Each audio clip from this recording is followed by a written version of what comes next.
Čau! Es esmu Mārcis Stūris, Dojas Latvija kombaina produktu grupas vadītājs. Šodien veicam jau trešā John Deere X9 kombaina piegādi saimniecībai ZS Sējas. Seko līdzi!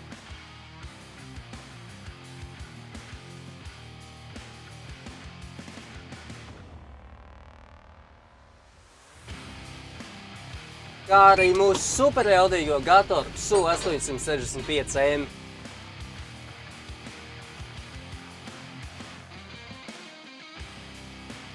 Kā vienu no lielākajiem uzlabojumiem attiecībā pret saimniecībā jau esošajiem kombainiem es gribētu uzteikt šīs te kameras. Tās ir Predictive Ground Speed Automatization, jeb prognozējošā zemes ātruma automatizācijas kameras, kas skenē kombaina priekšā 8 metrus 3D skatā un sagatavo kombainu tam, kas sekos.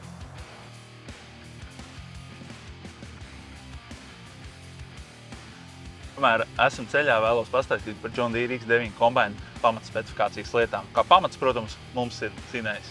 Dzinējs ir 13,6 litri, tas attīst līdz pat 700 zirgspēku jaudu un, kas ir interesanti, šīm atjauninātajam modelim ir zemapgrieziena tehnoloģija.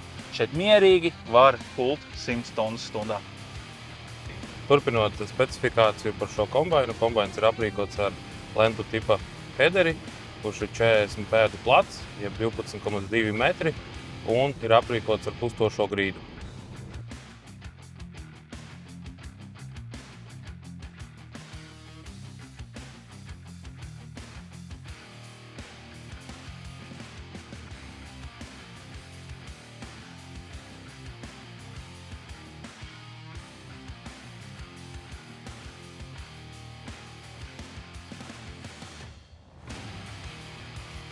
Kristiāna, apsveic! Paldies! Trešais X9 saimniecībā Sējas.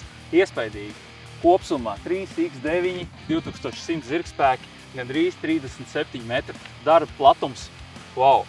Pastāst cīkāk. Lēmums, kāpēc tāds solis uz priekšu? Lēmums salīdzinoši ātrs, bet pateicoties Dojas komandai, viss bija izdevies un viss tika sakārtots ātri.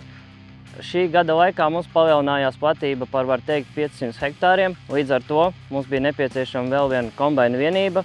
Ne tikai vienkārši kombaina vienība, bet tehnoloģiski attīstīta kombaina vienība. Un par to arī paldies jāsaka ir John Deere kā tādiem.